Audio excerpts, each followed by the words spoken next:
What's going on, Dolphins? It is your boy Dillon, and there's some news today. The Dolphins have signed some players, including one of their rookies, so let's go ahead and talk about it.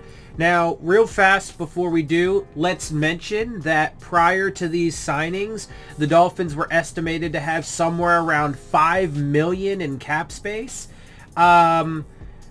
And needed to sign 3 of their rookies still. They did get one of their rookies signed today.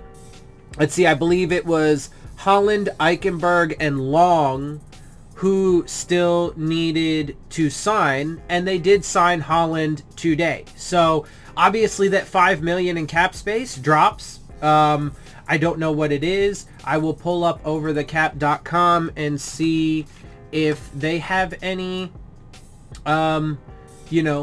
updates on that, but if not, then yeah, okay, so they have not yet updated. Before the signings, the Dolphins had $5,203,701 available to them in cap space. So obviously not very much, right? The Dolphins, first of all, again, anybody who says the Dolphins are in good cap situation is just doesn't really understand. I mean, I get that there's going to be players cut and so on and so forth, but they're terrible. They're terrible with their contracts, with the way that they spend in free agency. They're not good. This organization hasn't been very good at that for a while now. Not just over the past couple years, but they've kept that going over the past couple years. So they're not in good cap space. And what most people tend to, point out is, oh, well, next year they're going to have like $60 million in cap space, blah, blah, blah, blah, blah. And that's because, in large part because, man, the cap is going to explode next year. Well, first of all, it's expected to get, significantly larger next year, but there is no guarantee with that. And the reason why I say that is because people think that the NFL season is not going to be affected by COVID. Okay, I mean, I guess if that's what you think, but if you just look at the new rules that the NFL put out and the way that teams can forfeit games, etc., and with it, there's even, news today that there are some coaches from, one of them was from New England, I forgot where the other one was from, but there are a couple coaches that are, stepping aside or whatever for this season because they don't agree with it and because they don't want to get vaccines, etc., whatever. So look, man, if you think that this year's not going to be affected by COVID, you really don't understand the status of the world. And you really don't understand how this virus is playing out. And people think that these vaccines are going to keep them protected. I mean, it's just factually incorrect for a number of reasons. But these new variants are already proving to effectively combat the vaccine. So, and that's even before they mutate even more and get even stronger, more transmissible, more deadly, and more effective against the vaccine. So anyway, COVID is going to affect this season. And so there is some chance, right? And so they put those rules into place because, look, man, games could end up getting canceled because of that shit, right? So there really is no guarantee that the cap is, because if that happens, then how do you think that they're going to want to get their money back, the NFL, right? The same shit that they did last year, blah, blah, blah, whatever. So there is no guarantee of that, but it is expected. Look, the point is the Dolphins are not in good cap space. And it's their own fault because they don't know how to properly they don't know how to do anything right. They don't know how to draft. They don't know how to properly evaluate players or coaches. They don't know how to develop them, right? They don't know how to, they're, terrible at their fucking contracts and how they write them up, etc., etc., etc. So, not in good cap space. That's not the point of this video. But I did want to, reiterate those things. So prior to the signings, they had about $5.2 million in cap space. They did sign their second round pick, Kravon Holland. So they still need Liam Eichenberg, and Hunter Long to sign as well. So that $5 million goes down because of that. But they did also sign a couple other players. To be fair, they also did cut a couple other players.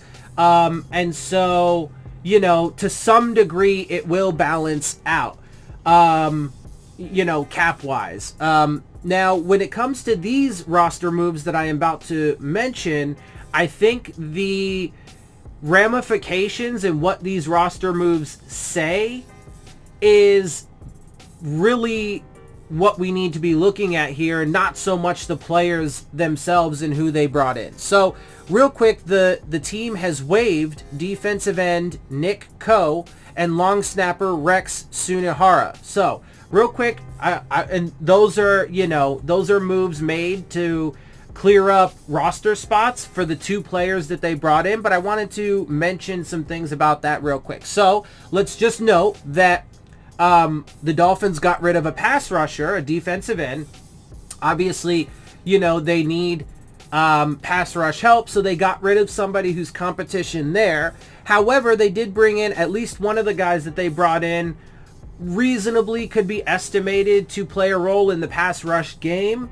Whether or not he'll be effective obviously would remain to be seen, and whether or not he makes the roster remains to be seen. But they did get rid of, it is notable that they got rid of a person at a position that they need competition at. They also got rid of long snapper Rex Sunihara, which I mentioned, which honestly in that regard is a good thing.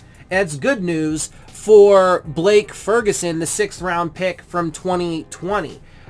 Because I actually had some concerns over Blake Ferguson ending up getting cut because of the fact that they had another, not just had another long snapper on the roster, but that, they keep bringing him in. I mean, they brought in like 3 or 4 long snappers since Brian Flores and Greer took over, and obviously, that Tabor Pepper, Blake Ferguson got drafted, Rex Sunihara, that's at least 3 right there. And obviously that was, the post-John Denny era. So I did have some concerns with yet another one of their draft picks possibly getting cut because of that. But it would seem that at least he is going to be safe for the time being now that they got rid of the other long snapper. And, that one, it was a redundant position. You only need one long snapper. So that's not a bad decision as far as, somebody to cut, right? Now, as for the players that they brought in linebacker Shaquem Griffin, former Seattle Seahawk. And as far as I'm concerned, when it comes to this signing, I don't necessarily dislike the player. Like, I think he's a solid player, but what are you doing though? Why? Why are you bringing in another linebacker? Like, I mean, okay, it's a 1-year deal. There is some chance he doesn't even make the team, but why? Why? You need more help at center and defensive end, right? Like, there are other positions. The fact that they constantly, they just signed Jerome Baker to an extension. They just brought in Benardrick McKinney, right? Like, now, it's not it could have been wide receiver. They could have brought in another wide receiver, and that would have been worse than bringing in a linebacker. At least linebacker, you probably could use some help. But, you got Vince Beagle, who people are really high on. You got AVG, who people love, right? So it's not like,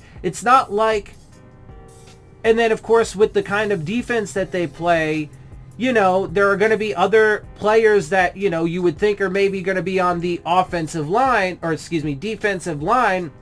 as an edge rusher or a tackle that may end up fucking slot at, Jalen Phillips is getting moved to linebacker, right? So why do you need another fucking linebacker? Like, really, why do you need another fucking linebacker? But let's see, he's 26th, 5th round pick by Seattle Seahawks in 2018 out of UCF. Spent 3 seasons in Seattle before becoming a free agent over his, let's see, in 3 seasons, he appeared in 46 of 48 possible games, starting one of them. He's accrued 25 tackles, 1 sack, and 1 pass defense, and 1 tackle for loss. So, he hasn't even really done anything either. He's not even all that proven. Like, I just don't understand it, right? Because it really doesn't make any goddamn fucking sense. Now, if you look at the other signing, especially when you have significant holes and needs at other positions. Safety, right? They did flirt around with bringing in Malik Hooker, and I think they could use some help at safety. But they also brought in another player. And I think this one actually is, again, even more telling about what the overall situation is with the Dolphins right now. And they brought in a cornerback, former Eagles player, Kravon LeBlanc. Okay? Now, I mean, this kid really hasn't, done a whole lot. Again, just not really a proven commodity or player or whatnot. And like I said, to me, the ramifications are really the focal point here and not so much the player that, himself, right? I mean, there are, I saw some fans comments, some people really like this kid and think he's got upside. Maybe.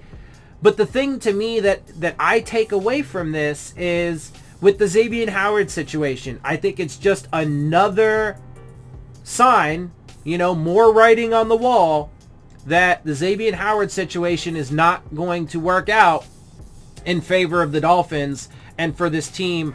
And I think that he is going to end up gone. I think it's on the horizon. I think it's actually really close. I think that soon you will be seeing headlines that involve Xavier Howard being traded to somebody. And real quick, just want to also throw this out there and mention that I think it was on Twitter or whatever, I saw a tweet or something. Somebody, I think it was maybe, a beat writer or something, or, whatever. Somebody in the media who follows the Eagles had put something out there that said something along the lines of they are 90% sure that Deshaun Watson goes to the Eagles. If that's true, right? Now, again, just to be clear here, I do not believe that the Dolphins should trade for Deshaun Watson. I think that is a bigger problem than, I think it causes a bigger problem than it solves, right? So everybody would be like, oh, well, our quarterback situation is solved, but you'd have to give up significant draft capital and assets. You would have to pay him a massive contract, or pay him that massive contract, and then that means you gave up on Tua. So I think that creates a bigger problem than it solves. However, and so I wouldn't do it. However, if he ends up going to the Eagles, that's also not particularly great for the Dolphins, considering the fact that they potentially have the capital to go and get Deshaun Watson, in part because of the trade up to number 6 in this previous draft to go get Jalen Waddle, right? So the reason why it could be potentially bad for the Dolphins is because then they would be using the Dolphins' capital that they gave him. Instead of having that first round pick ourselves, it would be traded off to the Texans for Deshaun Watson in that trade. Likely, most likely, right? Or has a high likelihood. So we would be giving them the draft capital to do that. On top of that, then if Jalen Waddle doesn't work out and Deshaun Watson has a good career with the Eagles, it just makes things so much worse for the Dolphins, right? So unfortunately, the reality of this team is at this particular point in time, they're just in almost no-win situations because of the situation that they put themselves in, because of the philosophies that they have, the avenues that they've taken, and the approaches that they've taken to, get this team back to prominence. And it's a mess. And so there are so many ways that all of this can go bad for the Dolphins, but really only one way that it could go good for the Dolphins, right?